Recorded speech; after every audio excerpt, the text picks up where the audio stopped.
Welcome to Watch Rewatch, the podcast that examines the art of the rewatch. I'm Sean. I'm John. And we are back.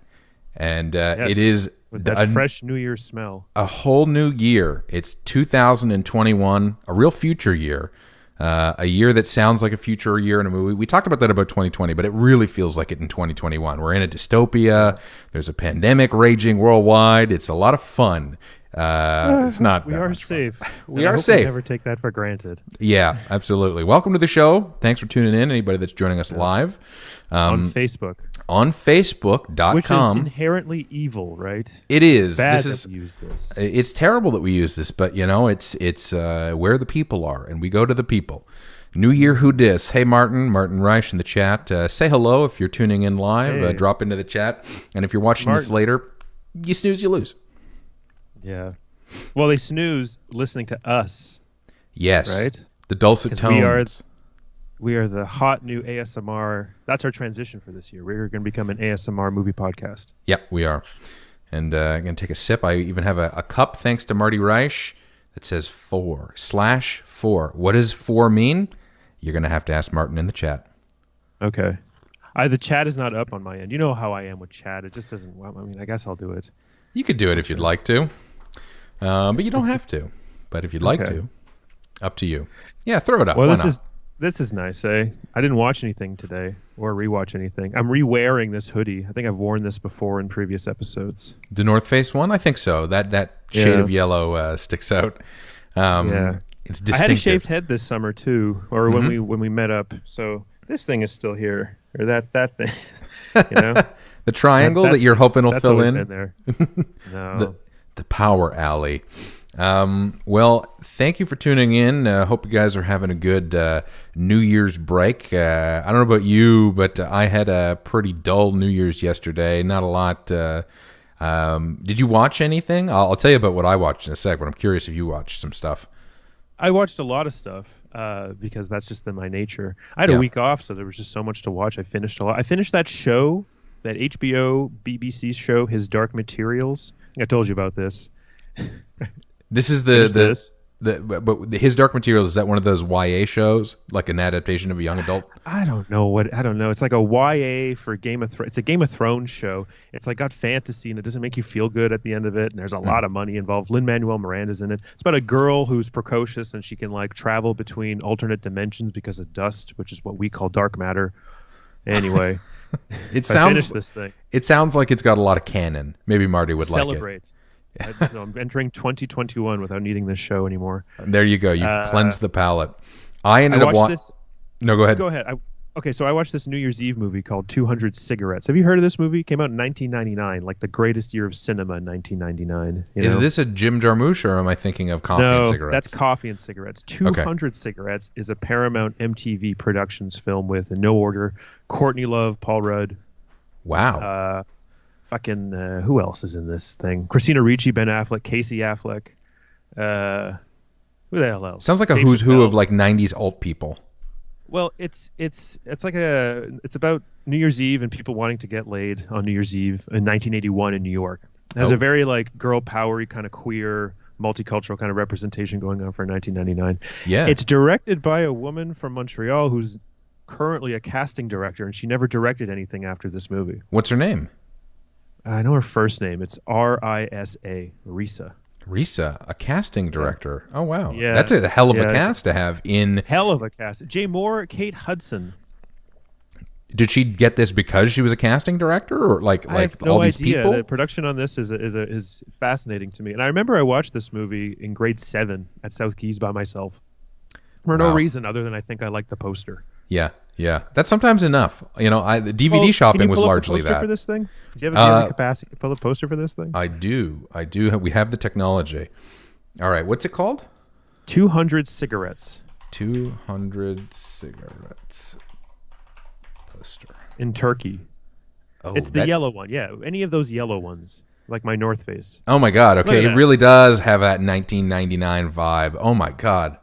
Look at that cast. They're all so young. Look at that poster. Ben Affleck, Casey Affleck, Dave Chappelle, Guillermo Diaz. I don't know that. Angela Featherstone, Gian Garofalo, Gabby Hoffman, Kate Hudson, Courtney Love, Janine Garofalo. Courtney Love, Jay Moore, Martha Plimpton, Christina Ricci, and Paul Rudd. And Paul Risa Bamoa Garcia. Yeah. Yeah, I don't know. Wow, I've never And seen look it. at the DVD cover. It looks like shit. If you go on the Google there, the blue one there. And that's the German poster. Oh, wow. Look at these. Anyway, 200 so I cigarettes. watched that yesterday. It's a New Year's Eve movie, so it was very topical to watch a New Year's Eve movie. Wow, that looks like a good movie. Something about 1999 movies. I think of that poster and that whole aesthetic is really reminding me of the other one, the big one. Oh my god, Something's got to give. You don't like these Nora Ephron ones, are these? no. It's more like this. It's a real Gen X like kind of film. What the fuck is the name? Even the poster Empire looks like Records that. has that too, where they're standing in like a bowling. What are those bowling pin thing? like a V formation, like in Mighty Ducks. Yeah, Yeah. Anyway, well, so we were saying goodbye to 2020, right? There was just so many other movies that we watched this year, right? Yeah, we risked life and death for Tenet, but what did you watch last night as the last thing for the year? Well, I have cable like a real old person, and I decided to check out Dick Clark's New Year's Rockin' Eve, or whatever the hell they call it. So Dick Clark had this show forever. Ryan Seacrest took it over when he finished it. Yeah. Like it's such a weird thing to watch this show now, right? Because there's no universal New Year's show anymore. Like there's certain things like the Super Bowl is the Super Bowl. One network gets it, but every network will do their own New Year's Eve thing. And the one thing that people are talking about on Twitter is usually the one with Andy Cohen and the silver haired guy from what's his name? The mole there, Anderson Cooper. The son of Vanderbilt.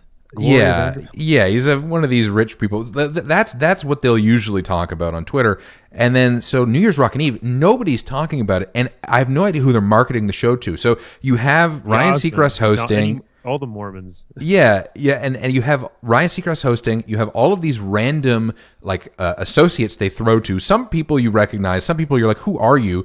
And then the musical act, J-Lo, who's a huge star, performed to an empty Times Square, but then she was doing J-Lo stuff, but then also singing Steven Tyler. So you're like, who is this for? What age group is this for? And then they follow it up with Doja Cat singing her TikTok song, and then I'm like, and then Megan Thee Stallion. The Rose song? It's you'd know it if you heard it. It's if you search like Doja Cat TikTok, it's like the song that comes up.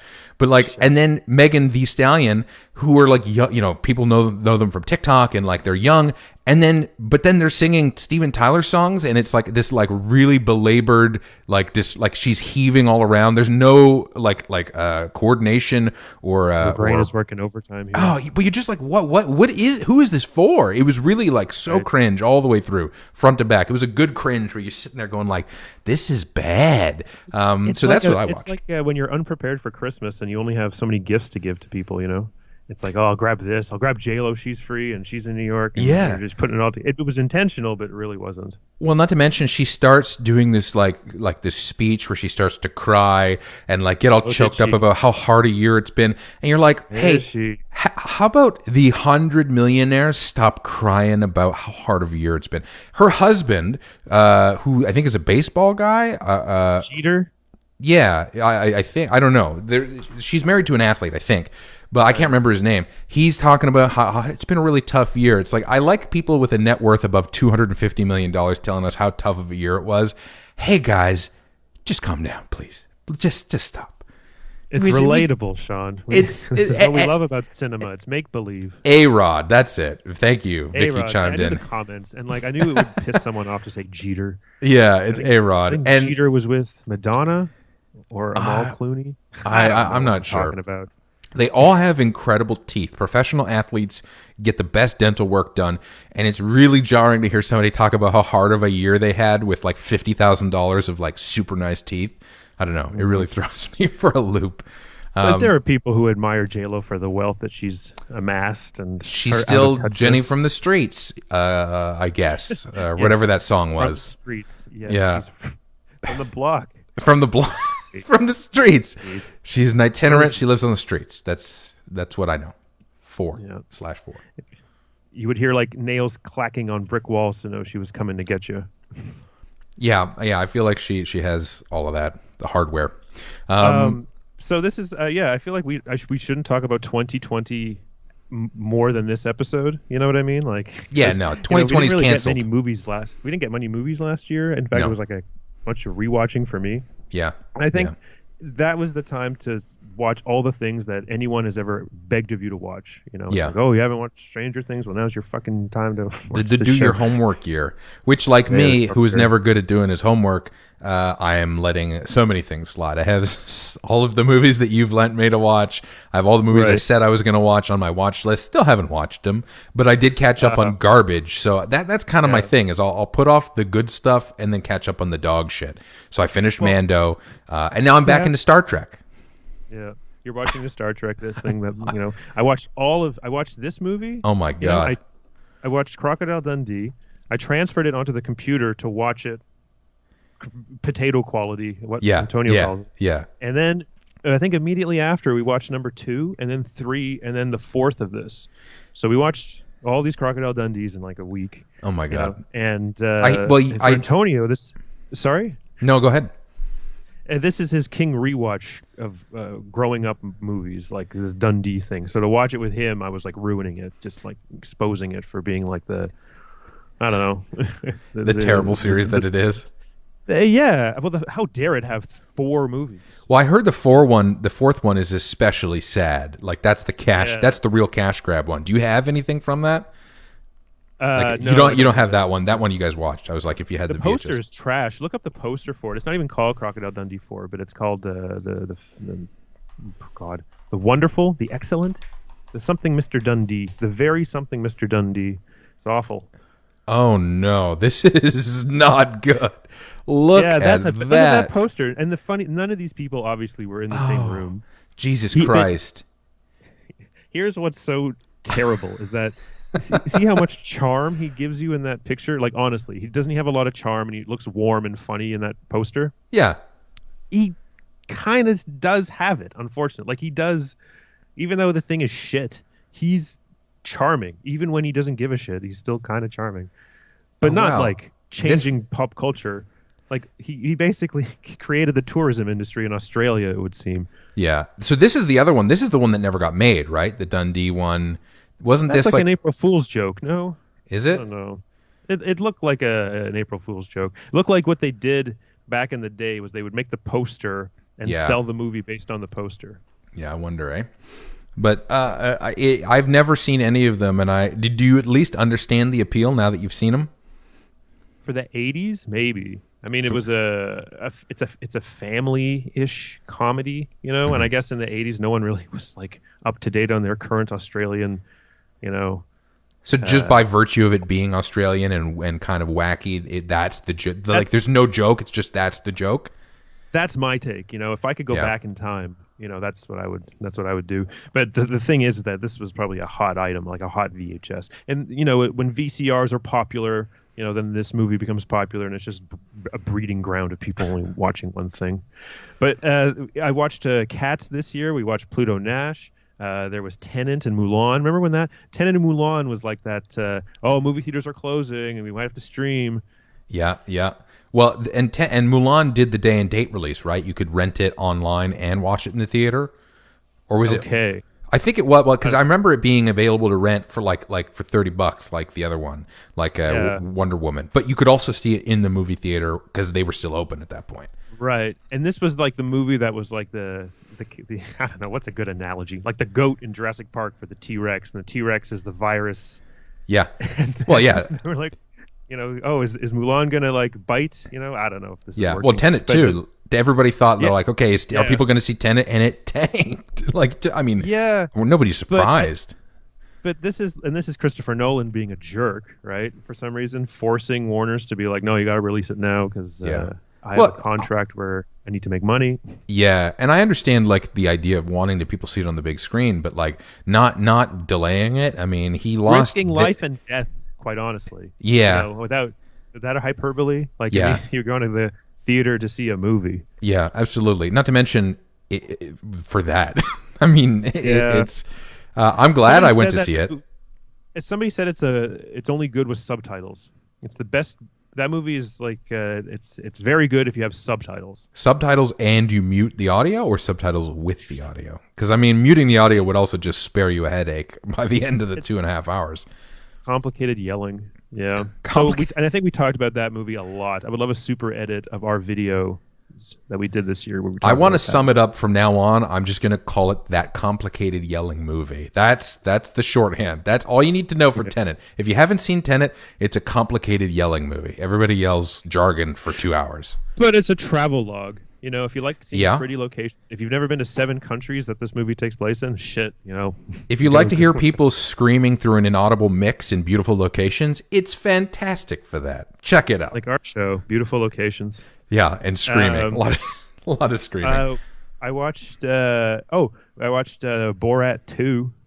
Borat 2, woke Borat, that Borat with a conscience. It's Fahrenheit Borat, or Borat for Columbine, something like that. It's like a Michael Moore Borat, right? God. I watched all of Christmas with the Cranks. This is a movie from 2004. All of meaning all of the movie, or are there more than one? No, the first one. I watched the whole thing in one sitting. Okay. The Jamie Lee Curtis Tim Allen. I was surprised at myself because I'm a sucker for Christmas holiday movies. Yeah. And that's a bad one, right? Like a notably bad one? It's pretty bad. It's awful. I think we should watch it one day. It's a redeemable, but it's a fun bad watch. Yeah, because it's shocking in its badness. Yeah. So many times. I think I emphasized last week. I talked about it because there's only so much we can talk about. But he runs away from Christmas, and basically he's an asshole the whole fucking time. And Tim Allen, right? Yes. And he turns into a nice man as soon as he finds out that the old woman next door is dying of cancer. That's all it takes. Cancer. Well, you know what? Take this ham.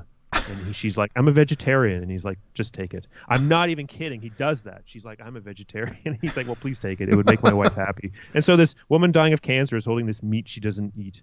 Wow. That's going to be the last thing she remembers is the smell of meat making her sick right before she goes. And the fakest Hollywood, or the most realistic suburban set. Every house has got like a million lights and snow is everywhere. Yeah. That kind of shit. Like so now that we're entering the 2021 part of this film conversation, now we have to watch all the award pictures from 2020 because technically they would be released now because all those critics assholes got them before us, right? Yeah. Because the Oscars are coming up in March. Right. So a majority of the talk is going around shit like this movie called Nomadland. Frances McDormand is in this thing. It's like getting all these Best Picture awards. She plays... not an unemployed person, but she lives in her van and travels around the States and just kind of does odd jobs to survive.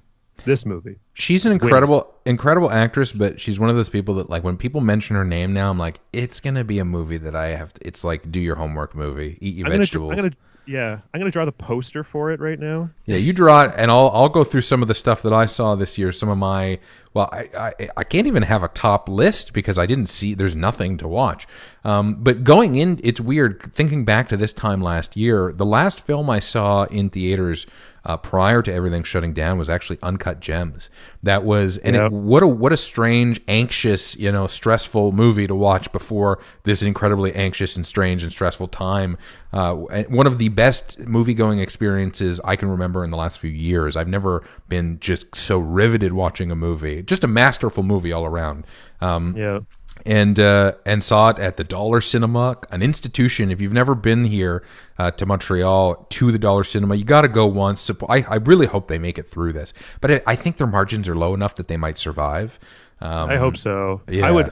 I would put everything into that if that was my dream, just running a cinema. Yeah. The guy's name? What is the guy's name? It's not Daryl, but he's someone to mention. He's a real character.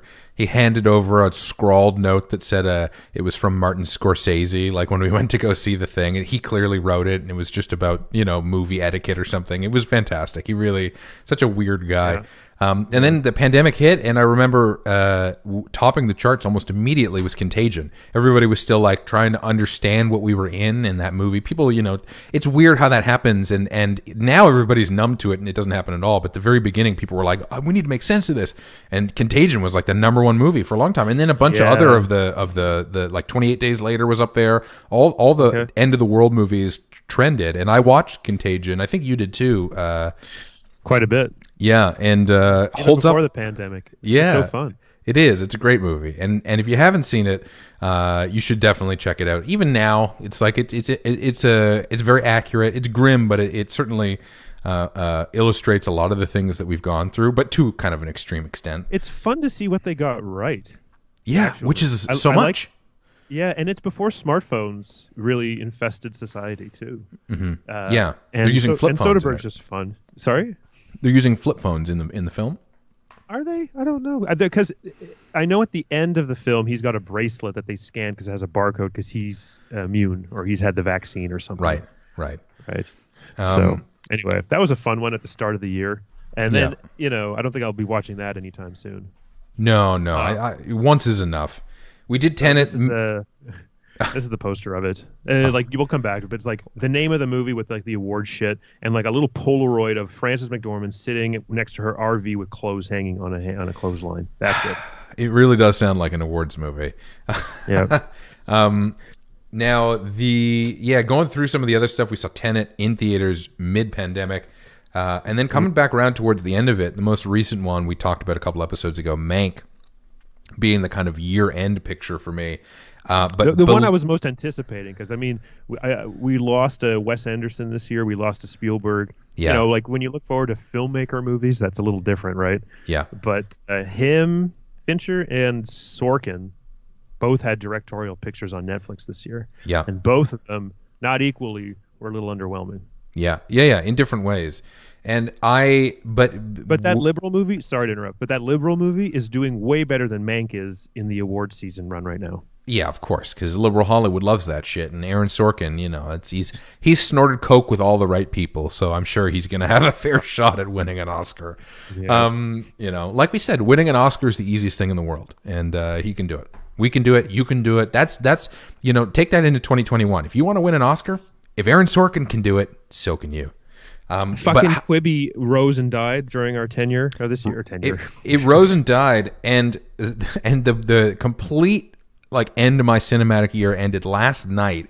I finished off my year with the fucking movie Unhinged, the Russell Crowe slasher movie. Okay. It is. I watched it. I rented it. It was $1.99. That's always telling when you see it. Normally, to rent a movie on iTunes or Apple Movies, it's $4.99 Canadian, maybe $5.99. It was $1.99 already. It's a relatively new release. It wasn't very good, but it was kind of perfect in that way that it's a movie that doesn't really have much of a plot aside from, falling down, but worse. But Russell Crowe's so good that you're Michael Douglas ordering a fucking it's Michael Douglas at lunch and he got mad. Yeah, it's Michael Douglas if Michael Douglas was like a men's rights activist, basically. Right. Michael Douglas is a prison rights activist actually because of his drug son. Okay, well that's good. He fights California governors and people like Newsom, Governor Newsom, who's a chode. Politics. We're talking politics. We're gonna get boosts by Facebook. Actually, yeah, we are. We're gonna talk about QAnon. We're gonna talk about Gavin Newsom. We're gonna talk about the shutdown. We're gonna stop the steal. All the codes to get us up in the algorithm. Stop the steal. There's nothing I can do. The Biden crime family. The Biden cram family. Oh my God. Tenet got better on VOD second watch. No joke. I think it's actually going to be looked back upon much better than we give it credit for. That's what Marty was saying. That's what they said about Lone Ranger from Jerry Bruckheimer and Johnny Depp and Gore Verbinski. I'm going to take your word for it, Marty, because I don't fucking know, man. How does it get better? Does the small screen help you make more sense of it? I don't understand. We're still talking about Tenet, right? I zoned out. That's okay. I did jump in I did want to get the Blu-ray. It looks great, but whatever. Moving on. Yeah. I jumped back into The Expanse. Season 5 is currently airing.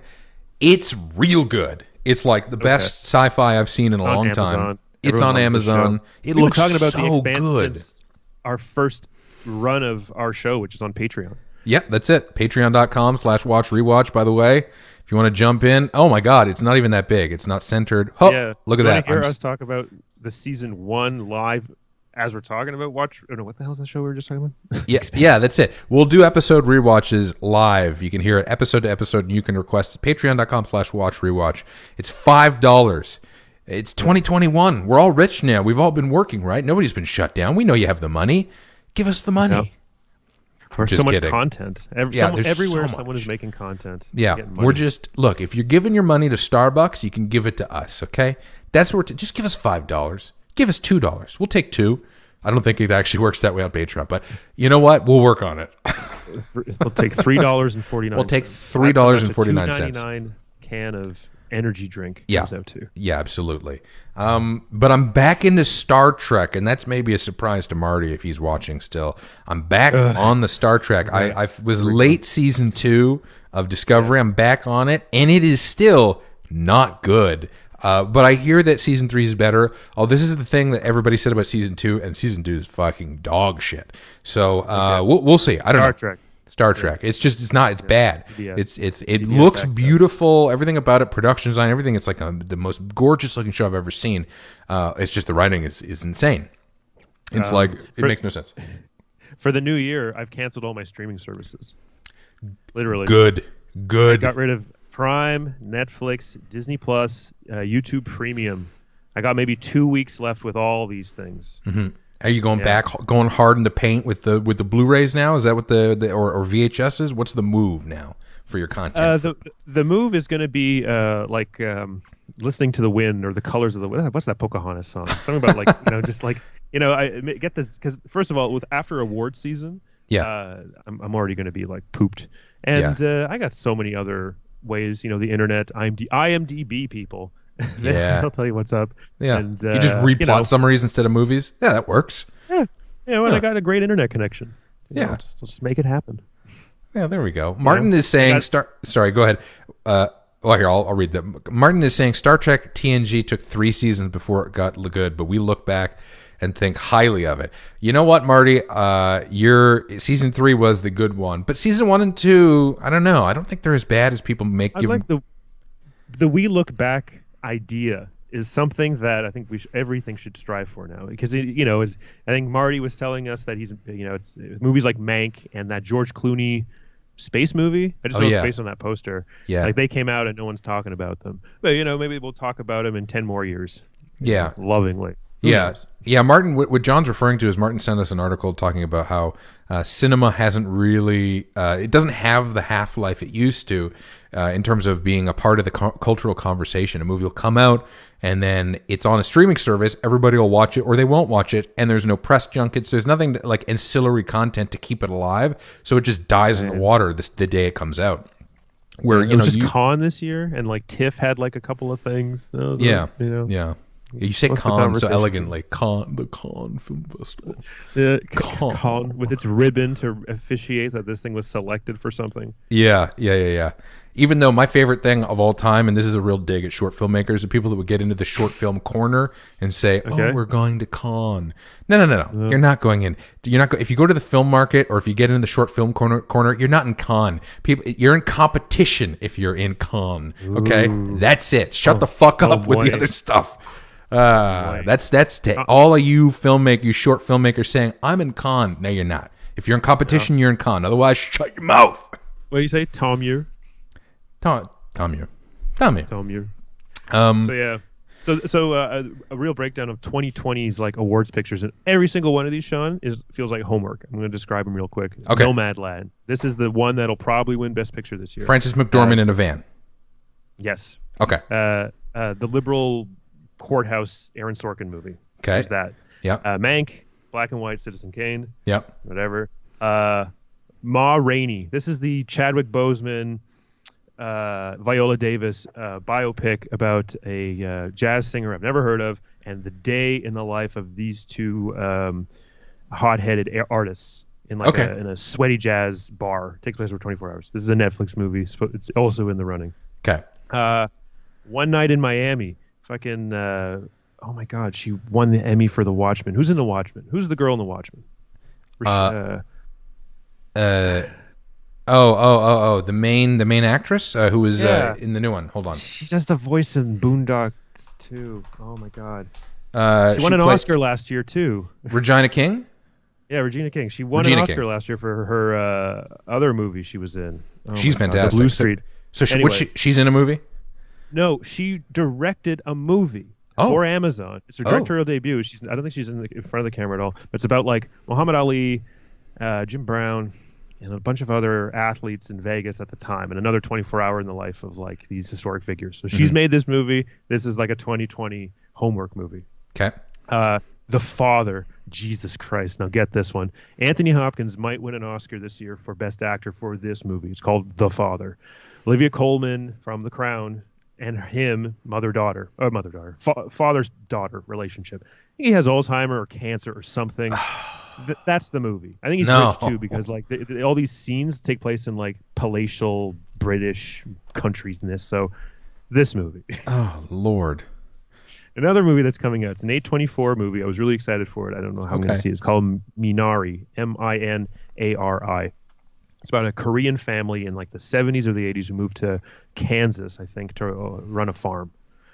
Yes. Okay, that looks cool, actually. I saw the trailer for that. Yeah, that looks great. It's sweeping in the score category right now, and it's also sweeping in the supporting actress category for the Korean lady who plays the grandmother. You know that if it's an A24 film too, that it's gonna be better than your typical Oscar movie. They have a different sensibility.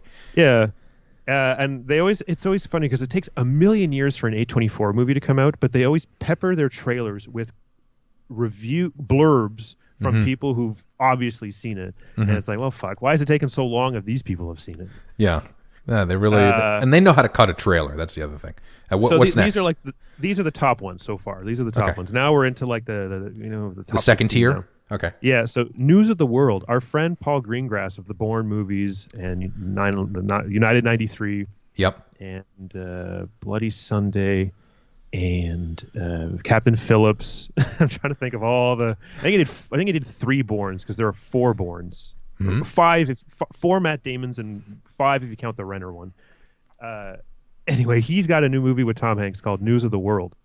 It's a cowboy movie, but it's about him and a young girl, like True Grit, I guess, and they're going around. It's a Western, so it's slow intentionally, but they're going around with mail. So I guess it's like that Kevin Costner movie, The Postman.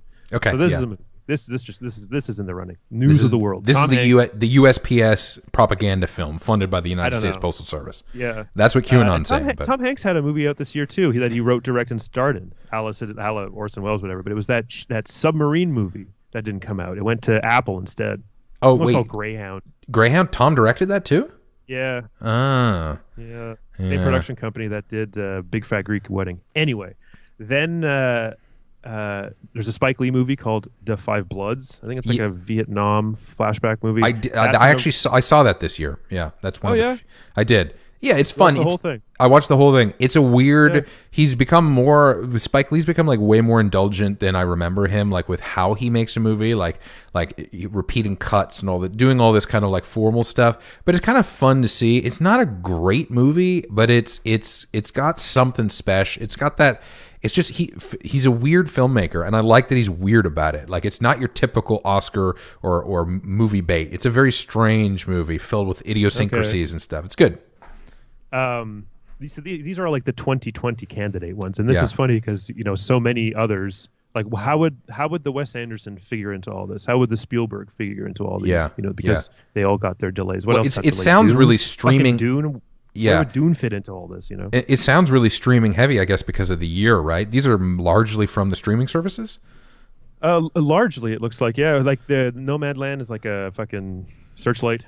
Yeah. And News of the World, I think, is Universal, and a lot of others are friggin' Netflix. Yeah, Netflix and or Amazon. Yeah. And the last 2 are Soul, which just came out on Disney Plus, which I thought was great, and Promising Young Woman, this Netflix movie, I think was Shia LaBeouf, but it's just about like a girl in an abusive relationship movie, but she's excellent in it. They shot that here. Also, he's been canceled recently. He got accused of a bunch of real bad shit. Canceled. Yeah. They shot that here. Promising Young Woman. Yeah, they shot it here in Montreal, and I can't talk too much about it, but It's I heard some stuff. Anyway, I don't want to hear it. yeah, no, it's fine. It's a whole can of worms. It is a can of worms. But anyway, yeah, it's interesting that whole situation.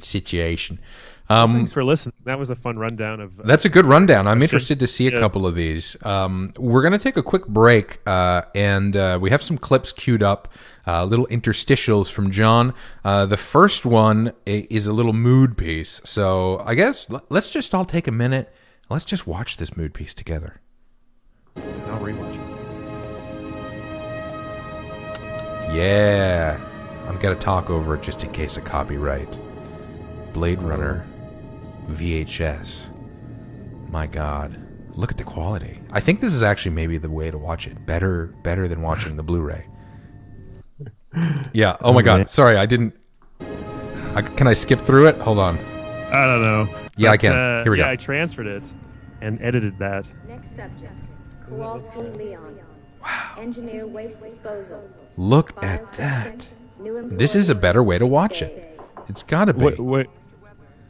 Come in. This is how I'm going to watch the movie for the next time I watch it, is this way. And I keep talking only because I don't want to get booted off Facebook. So if my voice is overlaid, they're going to have a hard time with that, I think. Look at that. Look at that. Oh my gosh.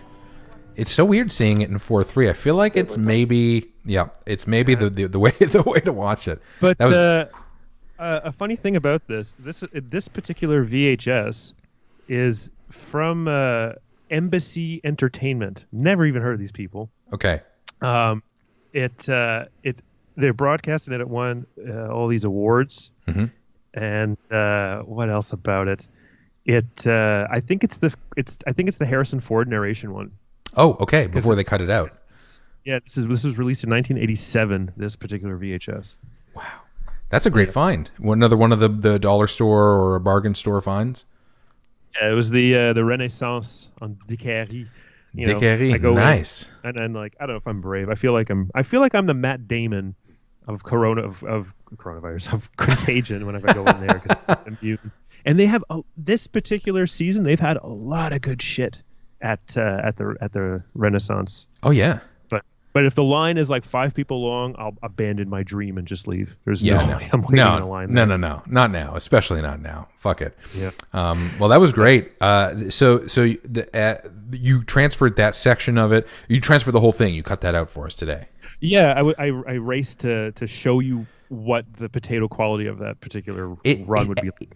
It's insane how much it adds to kind of those vintage movies, that kind of experience. I understand all of the reasons for the high fidelity 35 millimeter scans, but like when we watched Magnolia, certain films benefit from watching them on that format because you can't ignore the impact that VHS had on the cinema experience, during that time. And you need to, I feel like as an educational thing, if we have anybody watching who's like a little younger, if you've never seen a VHS version of a movie you like, try watching it just to know what it was. It's like going back and listening to like a record or high 8. Yeah. If you have a way to play that analogy.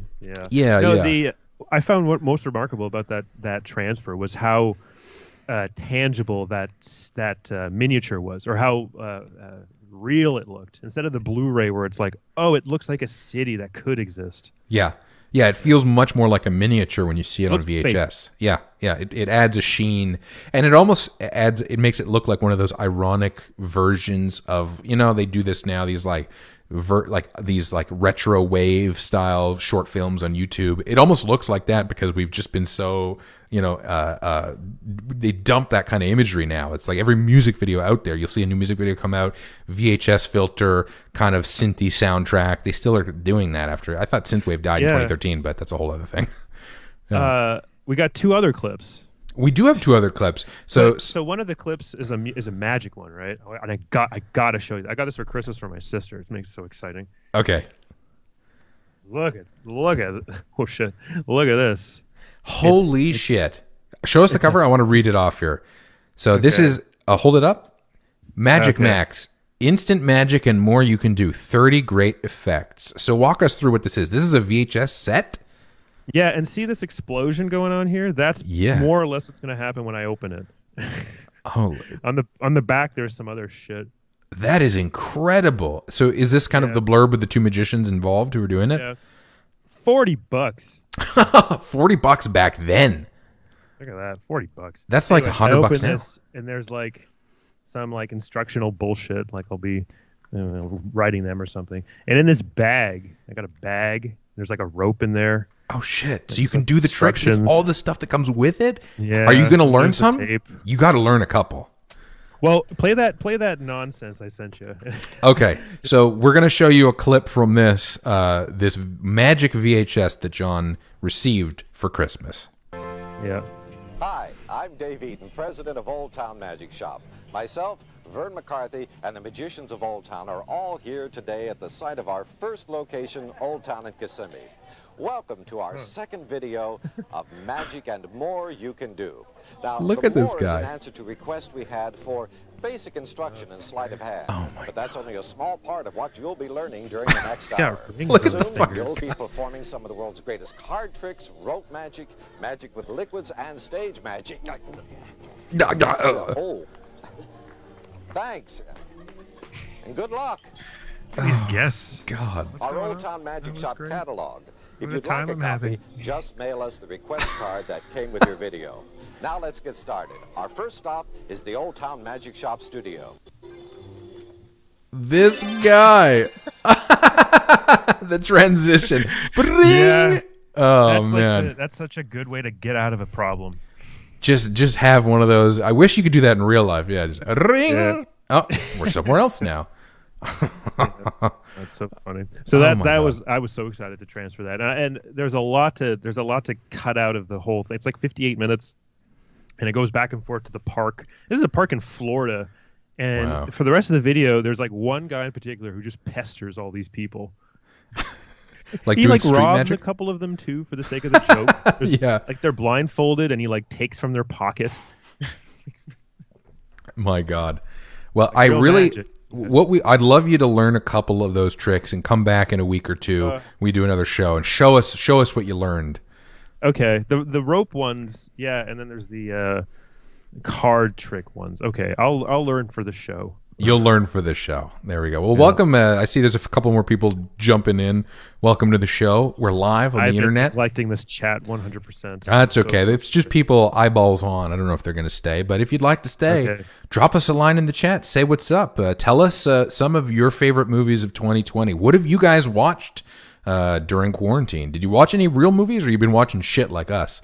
Well, actually, more like me. John's watching real movies. It's like homework and dessert all at once. Yeah. You know? And Yeah. and like appeasement, watching something because someone else wants to watch it. It's Yeah. it's not homework because it's not going to help you. It's more like volunteer service. How would you describe it? Yeah, it's volunteer stuff, something like that. Well, no, Hey. because volunteer is like it's good for your heart and it makes you feel good. It Yeah. makes me feel good that I'm watching something that I wouldn't normally want to watch. I'm Okay. talking like, of course, like with me and Keith watching something together. Yeah. And there's been like instances, thankfully, where like I'll make him watch something and then he'll be like, "Oh, okay, I'll continue watching this on my own," and I'll give up on it. yeah. Antonio says Merry New Year. He dropped into the chat. He said he's been watching Trading Places a bunch, and then the Crocodile Dundee, which we did talk about earlier in the show, Antonio. Yeah, Trading Places I've You look never at the actually poster, It seen. was awful. Trading Places is great, but it's a John Landis. John, So this is like one of these like fuck this guy. yeah, fuck that guy for sure. I'm on. That's the hill I'm willing to die on. The Landis clan, all of them, they can go. They can go. You Yeah, and your that whole Max- family. I think that Max Landis wrote that promising young woman thing, if I'm not mistaken. He did Promising- something in 2020 that I discovered recently. Like, So it's just a bunch of canceled people all involved together. Martin's asking, have you guys seen The Yards? I'm not familiar with it. Are you? it's like a 2000 movie with from like Mark Wahlberg and Charlize Theron. It's got James Foley, I think, did it. I don't know. Why is he Oh. asking? What about it? I don't know. What about it, Marty? Why are you asking? It seems like 2000. it's Okay, he says it's a 2000s James Gray film, insane cast, really great. amazing movie. Okay. Let me. I have a pen and I got a Moleskine, like a real hipster piece of Is shit. this the guy who did the Brad Pitt sad space movie? What was that one from last year? I don't know. Ad Astra. Martin says it's beautiful. So if Marty's saying it's beautiful, it's got earth tones. It's probably got earth tones. It's dusty and warm. That's my guess. Like, Scorsese. It takes place on like Queens or Staten Island or someplace like that. Boston. Okay, he says it's masterful, and it is the guy who did Ad Astra. Yeah, you are correct. I know. You're correct. Then a resigned. I know. Yeah, I know. we got one other clip. I don't know how we're ever going to introduce it, but that's a.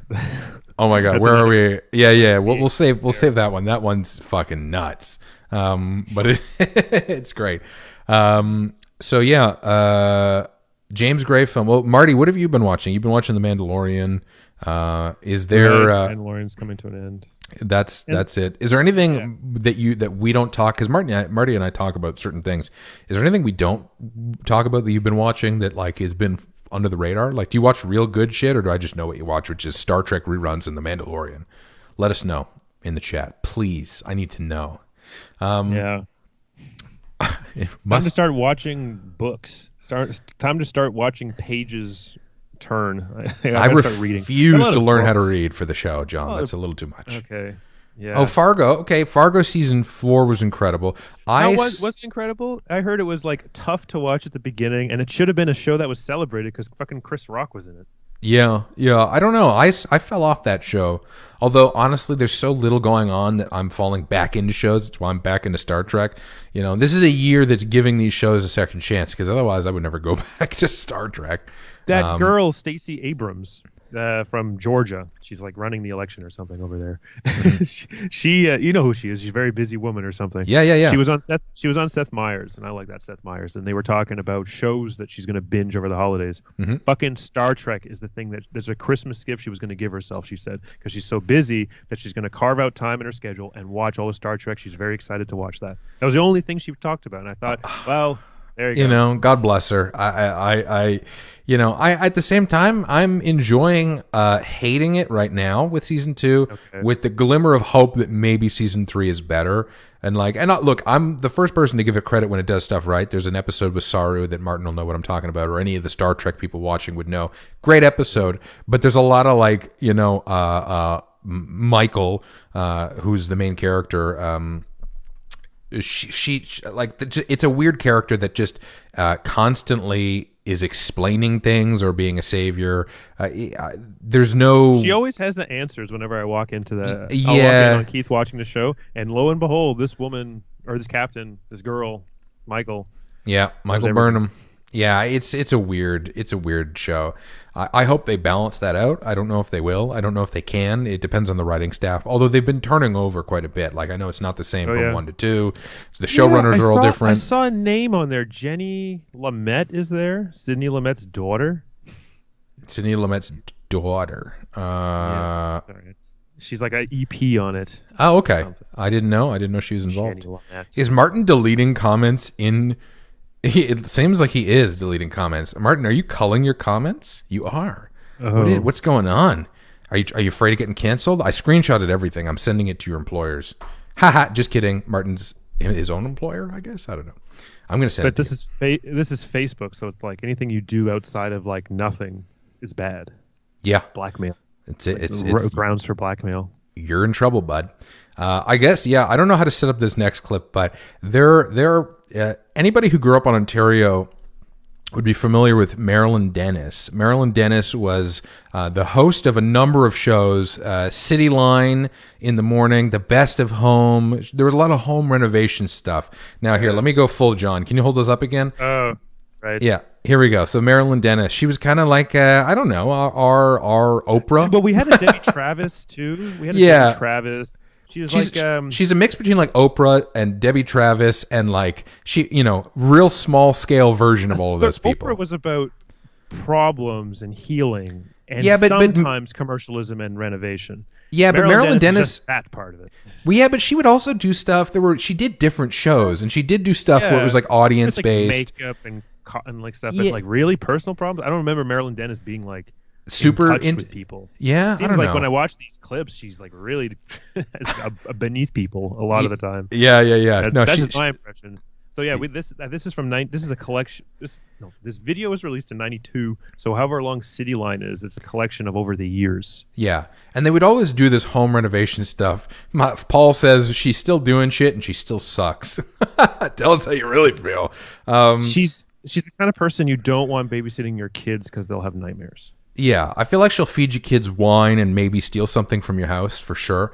But Marilyn Dennis, so all of these home reno shows she would do really like were deep into the heavy 90s home reno thing. And like you saw it with all the Love It or List It versions of shows back then. And they loved to paint things. And I have a personal connection to the clip we're going to show because my mother fucking painted our floors doing a similar method. And look, she did a great job. She's very artistic, but it was such a hideous style, but it was cool when she did it. At the time, it was sick. But like within a year, everybody was like, "This is terrible." Not the work, but the concept, and it was just such a '90s thing. So, how many homes had to be renovated after this attempt? So many homes. It's just you had to fucking sandblast everything because the '90s was all about painting literally every surface. So this clip is I'll set it up. It's a woman painting a staircase, and you'd think, "Oh, painting a staircase if it's a wood staircase, that's not unheard of." Just watch. Enamel paint. And once this is dry, remember to put Good God. second coat that's going to go on because it'll add light to the stairs. What? Now remember, you're going to and it's fun time. Have to use an oil base, and when you're done this and it's dry, then we're ready for the next color. Any of their favorite colors. Oh. God damn. Okay. I mean, that's a choice. And like, not only is it painted the stairs, but you primed the stairs in black first before doing that. Like, there's no going back. You got to sand the ever-loving shit out of that or paint over it, but you got to paint over inconsistently applied paint that has like bumps. You'll never get an even coat. You have to sand it all down. Fuck, man, what an amount of work. The 90s were such a strange time for that kind of painted floors, but I love it. So this is from the Marilyn Dennis video cassette thing. It's an hour's worth of this, right? An hour's worth. Well, 2 hours because I have two cassettes. Okay. There's an anecdote. I wish I had the clip for it, but there's a bit where she's watching these two women set up a bedroom, and it's one of these like the drapes are like carpets and like drapes around the bed too, and it's all done. And Marilyn goes, "Oh, this is great. Where's the man for my bed?" Wow. Of course, she really is like a wine mom stereotype back in the 90s. Like I love my wine. Haha, it's wine o'clock. You know, She's would like have Canada's Cruella de Vil. Before she killed the puppies, like Cruella de Vil before she did the crime stuff. That kind of Cruella de Vil. Yeah. She kind of looks like her too. It's interesting. So I would love to see a supercut of all of her sassy kind of like sharp tongued. You know, because she's kind of mean, right? She's got a mean streak. I'll send you the file. It's like 50 minutes, but you just land on any random time when she's talking, and it's passive aggressive. There's one where she's like grouting. She's on her hands and knees, like pressing on tiles, and she says, "Oh, you're making me work, I guess."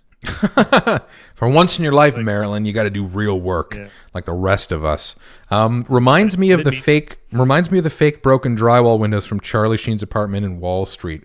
Faux dive. Yeah, 100%. It's like you're right. It does look like a fake, like a middle class white woman's version of like CBGB staircase or something.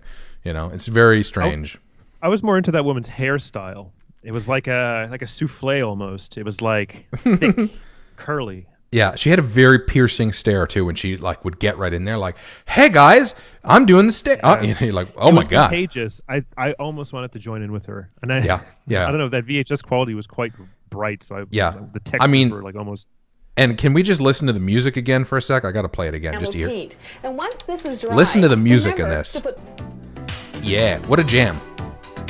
Second coat that's going to go on because it'll add light to the stairs. Now remember, you're going to have it's getting in her eyes. It has to be. Have to use an oil base, and when you're done this and it's dry, it's going to be my eyes. I need the music. I need the music for that. That was a jam right there. Yeah. God, so good. Yeah, it's like it's pretty great. I have a lot of great crap like that. You know. Yeah. Well, I guess there's one way we're gonna end the show. And it's going to make you really mad, John, and I'm sorry, but I promised. I know what it is. So I got to check those. Martin, are you still here? Let me know in the comments if you're still here, because Marty knows what I'm going to play. And I haven't seen this. So Marty said he wanted us to watch a thing live, and we're going to end on this, Marty, and you're going to ruin it for everybody else. So that's why I'm saving it for the end of the show. Okay. So let me know if you're still here, and maybe Marty, you can set up the clip in the comments for us. And until then, listen to the dulcet tones of our theme song for 20 seconds. We're just playing our theme song in the background. So Marty's going to set up the clip, and he's going to tell us what we're about to watch. So Marty, what are we looking at? Hurry up, Marty. Suspense is literally killing me. You got to tell us what we're about to watch, or we can't watch it. We'll see how we'll see how quickly he can type. Right, there is that delay though, right? There's like that. Yeah, there's a 30-second delay. So yeah, I need answers now. Star Wars fans at their best. All right, John, get ready, because here good we go. To give them money and what the fans who have the money actually want. I know so English, that is why I don't this know rumor is going around. what any of Galaxy's these Edge is words going to have are. a makeover, and Kathleen Kennedy, all you could do is sit down and hell is cry Galaxy's about it. Edge? I'm sorry. Wait, hold on. You got utterly cucked by Jon Favreau. You got utterly cucked by your own guy, Dave Filoni. Oh my God! So this guy, what is this, Marty? This guy's clearly from Philadelphia. You guys got owned. You got cocked by Dave Filoni's, and you guys got cocked by this. This is. How is this real? So there's a whole subculture of insane Star Wars people that literally their whole thing is like they're in a war. Now there's context to this, which John is gonna make. It's gonna make his eyes roll. Basically everybody is like anti Kathleen Kennedy and anti Ryan Johnson, and now they think that Dave Filoni and Jon Favreau are saving Star Wars, and they've created a battle between the two sides for YouTube views. So let's keep going. He came in and cucked you too, and it's a great thing that he did. And it's a great listen. They came in, they cucked you. Like who is this guy? That's what you get. The Force isn't I female can't hear after anything. all. Whoa. Okay, hold on. Do you hear that? The Force isn't I can't- female. The Force isn't female after all. This I dude. can't hear anything. First of all, just a heads up. I'm not hearing any of the audio. But okay. But I think I know what this controversy is. But in your imitation of this guy, here. All right. I can really. I'm gonna ask. Do you guys in the audience, can you hear when I'm playing the video? I think you can, right? I tested it earlier, but let me know if you heard that. If you heard that fucking Philly douche talking, Okay. please confirm. Because if I played it for nothing. That was something else that was playing a lot was the Star Wars is. I bet if you go on Rogers and you go on Showcase right now, one of the Star Wars is will be on. Yeah. No, they play them all the time. I'm just gonna wait here. I want to see. Yeah, okay, you guys could hear it. Okay, cool. I'm gonna keep playing it. I wanted to play this for John though. I don't know why you're not hearing it. I'll rewatch the episode to hear it. But Okay. I feel like I know. It's going to be great when I hear him because Yeah, I'm already yeah. building up the experience of this guy's voice and the conviction. I'm sure of it. Yeah. Like how certain he is about his favorite fucking piece The of media. Force, of Yeah. Okay. Here, I'll play one more second, and then we'll shut this down. I can't believe that this is real. course, binds us, surrounds us, and penetrates us. And of course, that is a masculine trait, isn't it? Okay. So the Force is around us, binds us, and penetrates us, and that is a masculine move. So this dude, this is like a men's rights activist. This tells you who is a Star Wars fan these days, is these guys. So Marty, do you have anything you want to confess? Are these your people, Yeah. Marty? Huh? You like them, huh, Marty? Marty likes the Mando, so I'm guessing that he's one of these guys. But this goes to tell you, this is the level of discourse that surrounds Star Wars these days. And you know what? The only thing that I agree with this guy is that anybody talking about Star Wars online in any capacity is a cook. Because you talk about Star Wars online, whether you're pro-Kennedy or this guy, like a misogynistic loser, y'all lose. Just watch the show and just buy the content. Buy the merch, pigs. That's all you got to do. Roll around in the slop and feed from the trough, okay? Don't have an opinion about it, and don't start a YouTube channel about it. That's the message of 2021.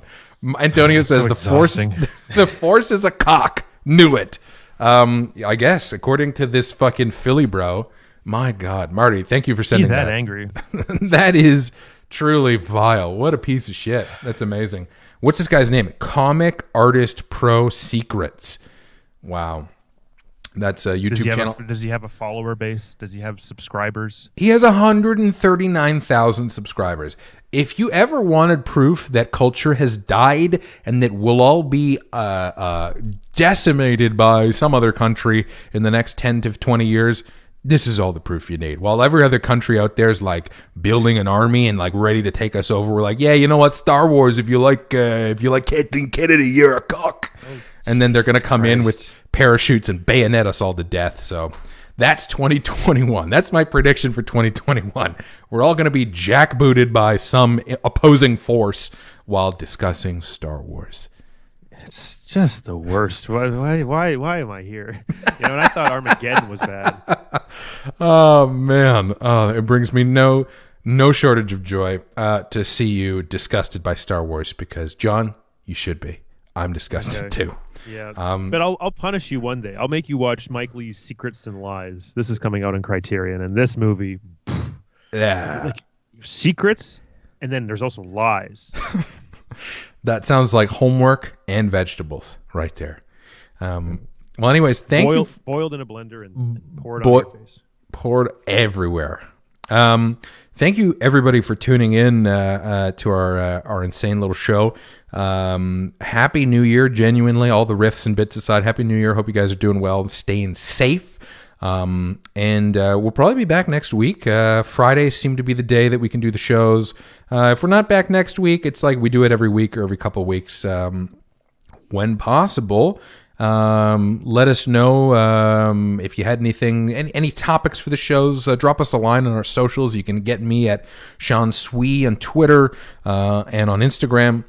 Yeah, and if anyone is like going around and they're seeing video cassettes being thrown in the trash, take a picture and post it on our wall. I'm looking for trash videos. They've closed down all the non-essentials, so I can't find videos for the next couple of weeks. Yeah, absolutely. If you visit some old relatives and they got some shitty videos, I will garbage it. I will take it.